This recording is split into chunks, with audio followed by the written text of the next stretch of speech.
Hi, and welcome to This Week in East Brunswick, Channel 8's own township news and information program.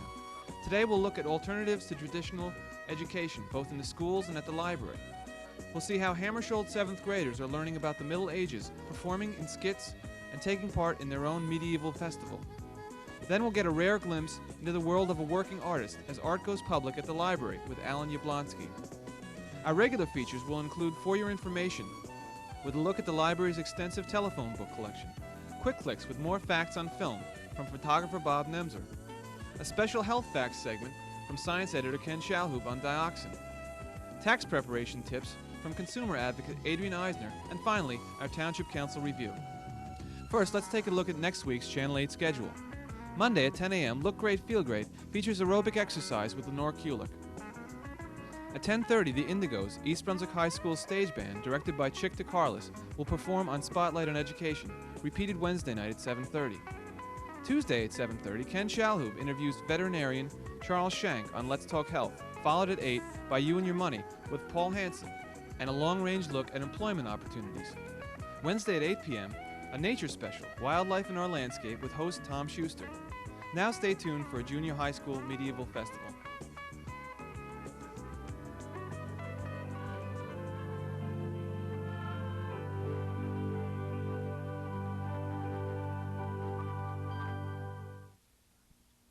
Hi, my name is Michelle Zyla McCormick, and this festival that you're about to see is a result of about a month's worth of research of the 7th grade students that I have.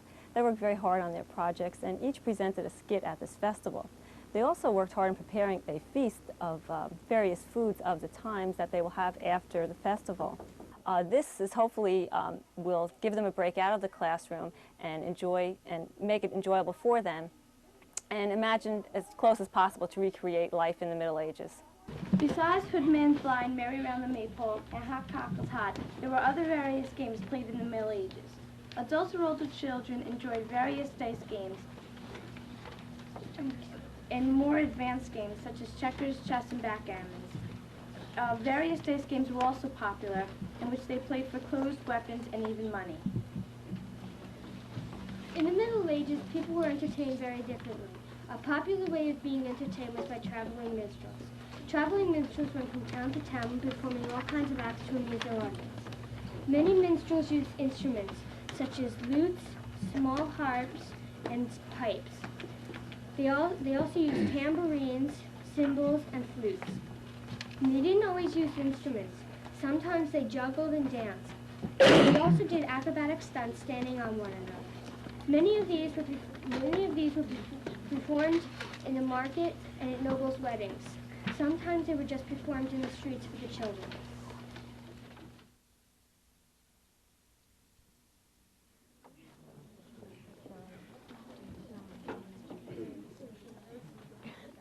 Surf, surf, surf, surf of land, land, land, surf of land, land, land, surf of land. Ooh, land, land, land, land of Lord, Lord, Lord, land of Lord, Lord, Lord, land of Lord. Ooh, Lord, Lord, Lord, Lord of castle, castle, castle, Lord of castle, castle, castle, Lord of castle. Ooh, castle, castle, castle, castle of manor, manor, manor, castle of manor, manor, manor, castle of manor. Ooh, manor, manor, manor, manor of king, king, king, manor of king, king, king, manor of king. Ooh, king, king, king, king of France, France, France, king of France, France, France, king of France. Ooh.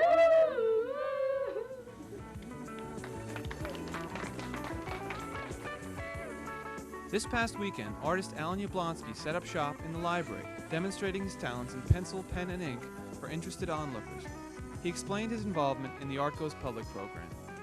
I'm here at the behest, actually, of the Artists League of Central New Jersey, McNack, partially in funding from the State Council on the Arts, as part of a program called Art Goes Public, of which I am a participant this year. Gratefully accepted into the program and demonstrating my work here at East Brunswick. Art Goes Public is a program that actively seeks active artists in the central New Jersey area to demonstrate their work, to literally place themselves in the public eye, to demonstrate their work, show what they do, what is vital to them, answer questions about their work, as I've been doing here today, and to share a very important part of the arts, the visual arts, in the central New Jersey area. My art goes back, I really should say, to my early teens, when I think at that time demonstrated a natural inclination toward drawing and painting. I have more recently gravitated toward drawing, which is truly my first love. My concern about the environment that I find, it finds a place in my work. My work tends to center around common, small, metallic, reflective objects, utilitarian objects that usually are so common that they go unnoticed. And what I truly am interested in doing is presenting these objects in what I would like to feel is a highly unusual setting, to bring attention to them, to bring an awareness of a part of our daily lives that often goes unnoticed. The drawing that I'm presently doing right now employs the technique of rendering. And I'm doing the rendered area on this particular plant hook with 3 types of pencils. I am using 2 colored pencils that are complementary across the color wheel from each other. They happen in this case to be red and green. And normally any 2 colors that are across the color wheel placed next to each other clash because they are apart. They are the farthest apart in the spectrum on the color wheel. But I find that when I use a very gentle touch and use a basic layer of green followed by a layer right on top of that of red, I find that rather than clash, they soothe each other and they kind of take the sting out of each other's intensity. Added to that, I will then use a graphite pencil, a gray pencil, to emphasize a sense of shadow. I find that the result is a very rich sense of color, quite warm, and quite the opposite of clashing. I'm thrilled to be a part of this. I think it's a very important program that's ongoing. I'm very grateful to the State Council, to McNack, to the Artists League, to the East Brunswick Public Library for giving me the chance to show what I do, not just in terms of teaching, but in terms of graphic arts. And it gives the public, I think, a very unique chance to see that New Jersey is an active supporter of the arts. And I'm really quite thrilled to be a part of it and to let people that I ordinarily know me as an art teacher to see me indeed as a practicing artist. And it's a very enjoyable experience. I'm really quite excited about the program.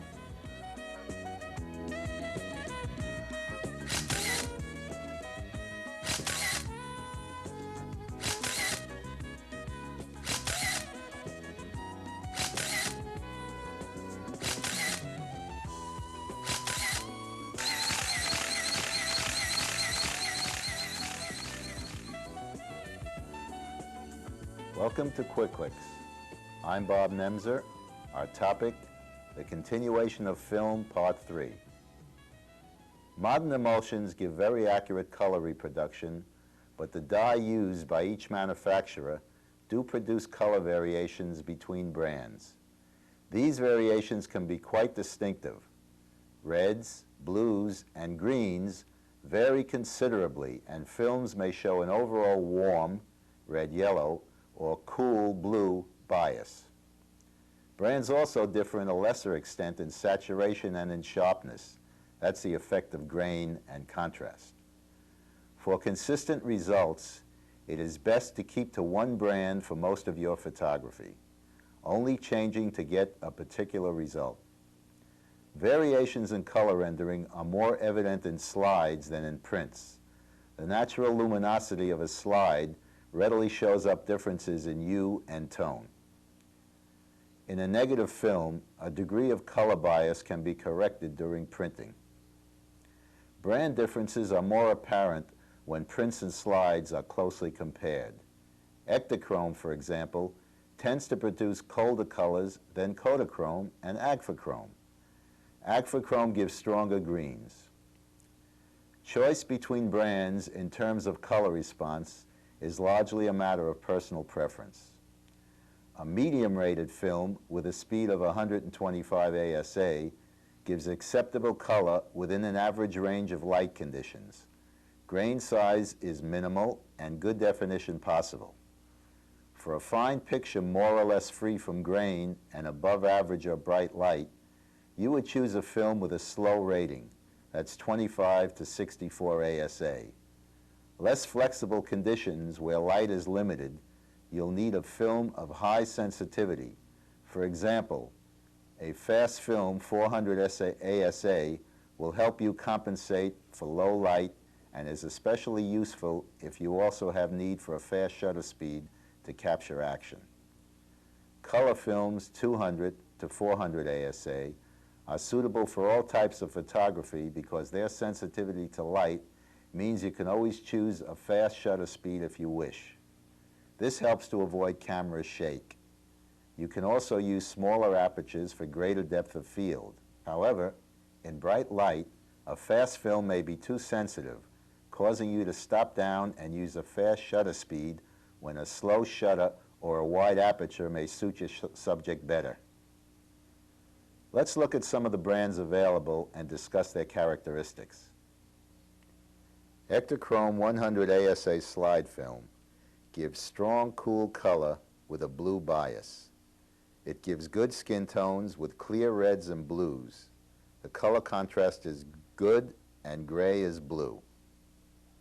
Kodachrome 64 ASA slide film gives a good saturation and warm color with a red bias. It gives warm skin tones and strong reds. Color contrast is acceptable. The gray shows a red-blue bias. Agfachrome 50 or 100 ASA slide film. All colors are strong with fairly accurate skin tones. The color contrast is good with strong greens. Gray is accurate. Fujichrome 100 ASA slide film. Slightly cool color gives a green bias with accurate skin tones and strong greens. Slight grain shows and color contrast is good. The gray is rendered accurate. Kodacolor ASA 100 negative print film. The color is strong, particularly red and blue skin tones. The skin tones show slightly yellow. Color contrast is good with slight grain. The gray has a faint green cast. Agfacolor negative print film. 80 ASA. All colors are strong with fairly accurate skin tones and good color contrast. The gray is rendered blue-green. Fujicolor 100 ASA negative print film. The color is strong with good reds and skin tones. Color contrast is sharp with no grain. Gray is closely matched with a slight blue bias. In brief summary, Kodachrome gives good results with strong colored subjects, while the ultrafast Ektachrome 400 is at its best with muted subjects. Fuji and Agfachrome give good saturation in a variety of daylight conditions. Kodachrome 64 or Kodacolor 2 retained strong color on overcast or deep shaded days. Faster film lose saturation more quickly than slower films. Don't be afraid to experiment to find the film you're most comfortable with. And when you do, keep clicking.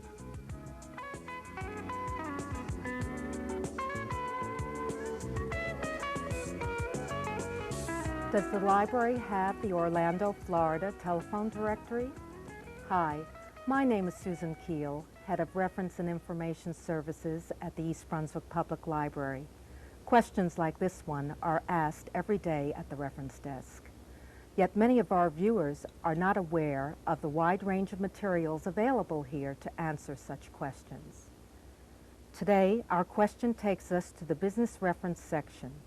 Here we have over 600 directories for cities across the United States and Canada, including all state and provincial capitals. So, does the library have the Orlando, Florida telephone directory? Yes, we have both the yellow and white pages for Orlando. If you have a question, don't hesitate to stop by the reference desk or call us 390-6767. Hope to see you soon.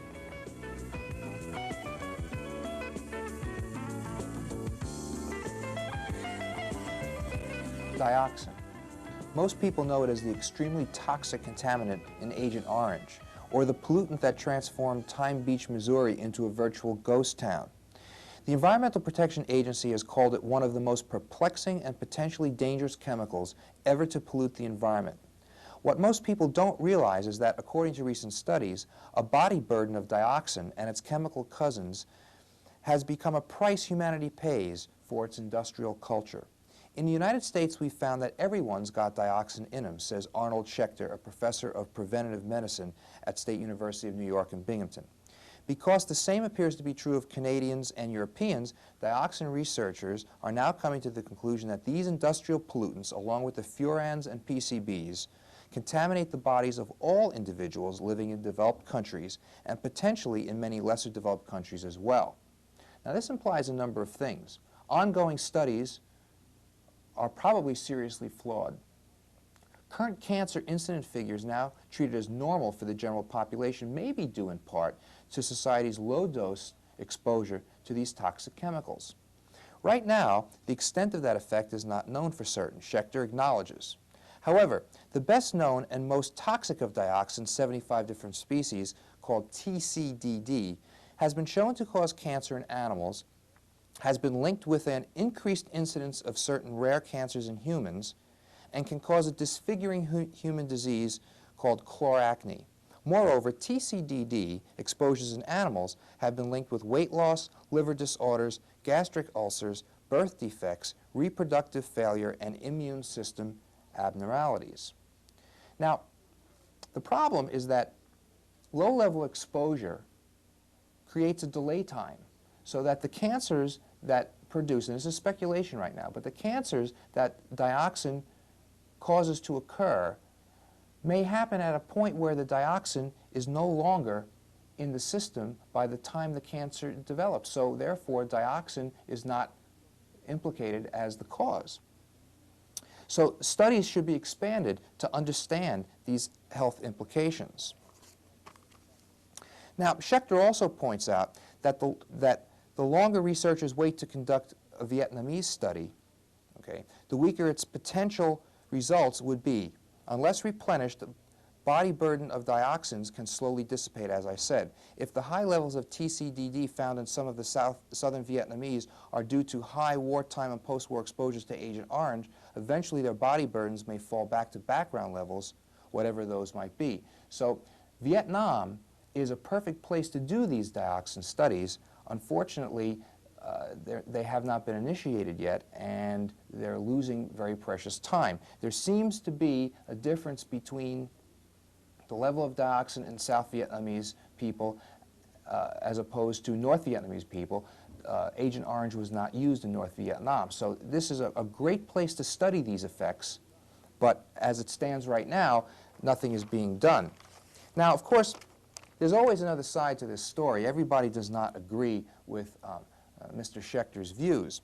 Alvin Young, formerly a dioxin researcher and now a policy analyst with the President's Office of Science and Technology Policy, is less sanguine about the value of such surveys, citing confounding variables such as poor nutrition in places like South Vietnam, infectious disease and drugs, he says, would be impossible to try to control for all of these in Vietnam. Moreover, he says, although Schechter says you have a very pure population of those exposed to dioxin, you also have two populations who experience totally different war situations. Among other differences, he notes, the South was heavily bombed. In fact, Young believes any major federally funded dioxin study involving fat biopsies would be premature until results come in from a new Veterans Administration study of 500 human fat tissues collected between 1970 and 1980. Many of the tissues come from Vietnam veterans. Frankly, we in the Reagan administration are concerned about continuing call wolf, he says. There are so many important health issues in this country that we're very concerned that we now begin to put our dollars in places where there are actual data of significance on people dying of cancer. In the case of dioxins, we don't have records of a single person dying from a dose of TCDD. There's a growing body of evidence to say that Alvin Young is in fact incorrect, but many agencies as well as the government tends to take a conservative viewpoint of something like dioxin. And it's funny that right after I prepared this particular spot, I read an article in this month's Scientific American about just that conservative view, and that there isn't any evidence that links dioxin directly to a cancer. But I do believe that the ongoing studies are going to show, and this is my opinion, that there are subtle effects that these chemicals such as dioxin and PCBs can have on our systems, and we're not going to know that unless we keep the studies going and look at this over a long period of time. So there's more to follow on the dioxin issue. Thanks for watching Health Facts.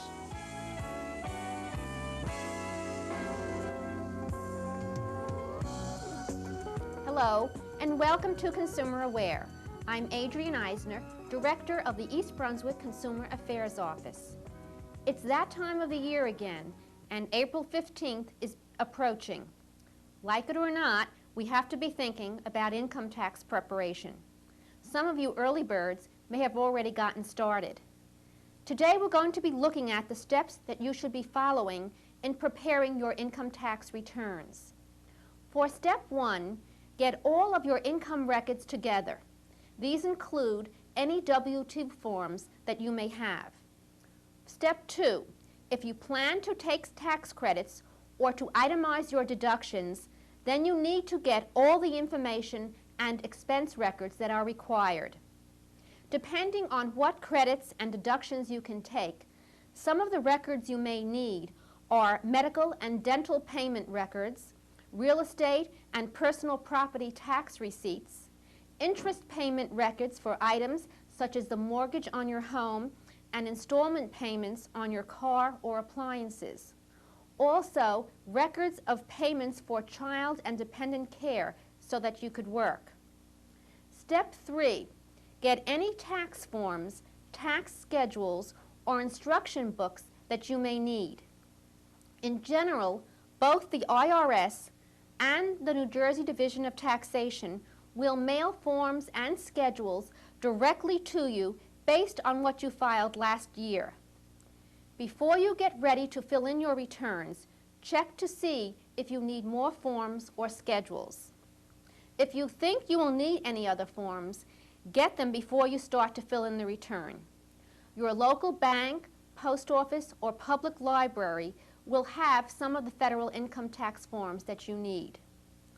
To call the IRS for answers to your federal tax questions, call the local office in New Brunswick. Their telephone number is 624-1223. If your income situation is relatively simple, you can prepare your tax returns yourself. In such a case, you should carefully read the latest IRS and New Jersey tax pamphlets and instructions. Where something is unclear to you, use the tax offices for assistance. In addition to the services provided by the IRS and the New Jersey Division of Taxation, trained volunteers in the VITA, Volunteer Income Tax Assistance, and TCE, Tax Counselors for the Elderly programs, are available to provide assistance in the preparation of both federal and state tax returns. They are in over 200 locations throughout the state of New Jersey. To find the location nearest you, call 1-800-424-1040. If you have any further questions about preparing your own tax returns, please call us at the East Brunswick Consumer Affairs Office. Our telephone number is 390-6954. We're in the office daily, Monday through Friday, from 9 to 5. Call us at the Municipal Building for assistance. Next week, we'll be talking about how to select an income tax preparer. Hope to see you again next week. Thank you for joining me on Consumer Aware. At this week's Township Council meeting, the Council defeated an ordinance that would have permitted public participation on any subject at an agenda meeting. This ordinance faced strong opposition from the council and the administration. Council members felt strongly that the public should participate, although in an effort to maintain order at agenda workshops and to conduct the business of the township efficiently, the public is permitted to speak only during the public portion of any agenda meeting for a period of time designated by the council president, and only on subjects that appear as items on the agenda. Later, the council discussed the cleaning of Edgeboro Road. Township Administrator Gregory Fehrenbach expressed his concern regarding the reclaiming of money that would be spent by the township. He suggested two possible sources. First, imposing a lien on the Edgeboro Landfill Authority, and second, the use of the host community funds to finance this cleanup project.